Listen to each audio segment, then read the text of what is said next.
Hello?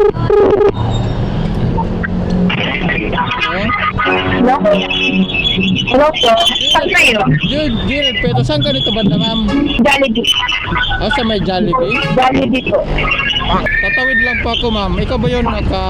Anong kulay na Sige po. Anong kulay ng damit mo dyan, ma'am? Okay po po. Yung nasa harap, ma'am, mismo ng ulo ng Jollibee? Nakakita ko yan ako. Tatawid lang ako. Sige po. Punta na ako. Bye-bye. Ingat. Asan ka? Makakita ka magandang bawal pa. Bye-bye. Ikaw pala yun nandun sa ano ng ulo ng Jollibee. Nakita kita kaagad, ma'am, kasi katingin ako sa ulo ng Jollibee, ma'am, eh. Ha? Nakita mo na pala ako doon? Tama to, ma'am, Intramuros, ma'am, no?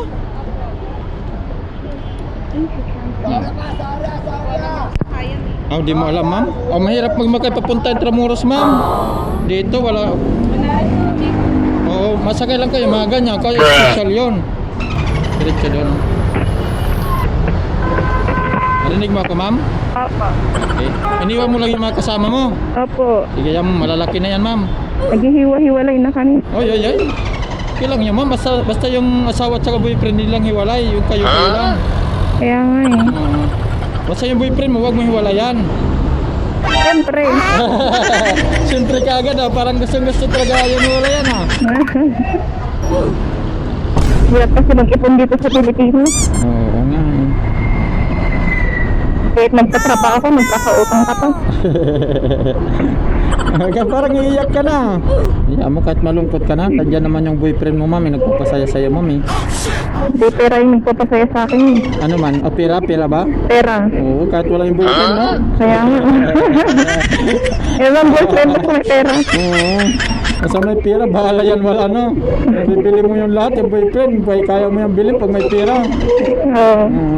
Sabi mo palang kanina, iwan lang yung iba, wag lang si boyfriend. Ngayon, nagbago ah.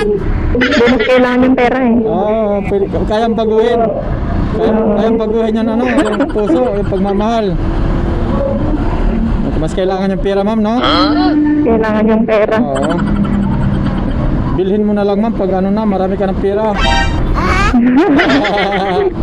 Pwede rin. Nagbago yung isip mo, napaisip ka kasi sa pera eh. Kaya nawala tuloy yung mo sa boyfriend mo. Malalaman niya ng boyfriend mo, kaya mo pala kayo pagpalit sa pera, ha? Paano kung malaman niya ni boyfriend mo na kaya mo siya ipagpalit sa pera?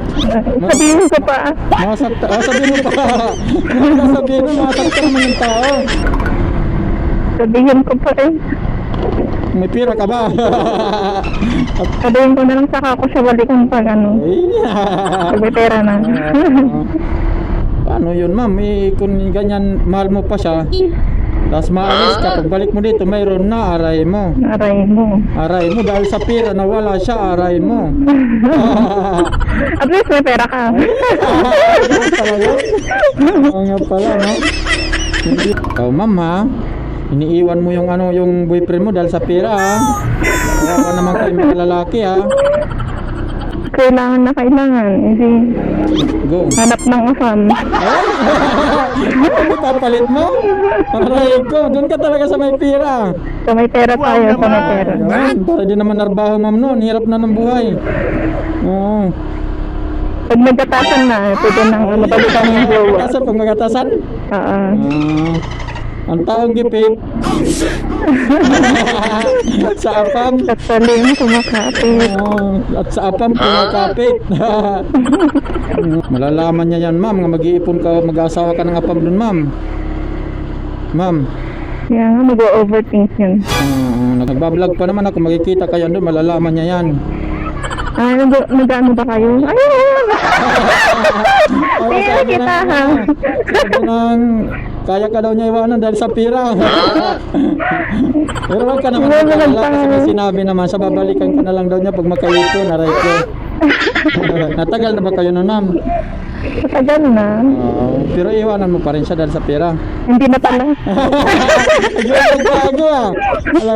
Hindi na pala may camera eh. Joke lang pala yun. Joke na lang yan. Sabay joke na lang, ma'am, no? Yari. Joke lang yan. Pero tuloyan mo pa rin yung apam. May kukunin lang ako dito eh. Saan ka mapunta ulit? Po. Saan ka mapupunta ulit? Hindi, may kukunin lang ako dyan na document. So, magkano yan? Tingnan lang, sukli. Magkano ito? 57? Bulag na talaga ako. Huwag na magbitip. Ito ma'am, para may pamasahe ka pa mamaya. Para di mo palitan si boyfriend. Pag may apam na ma'am, no?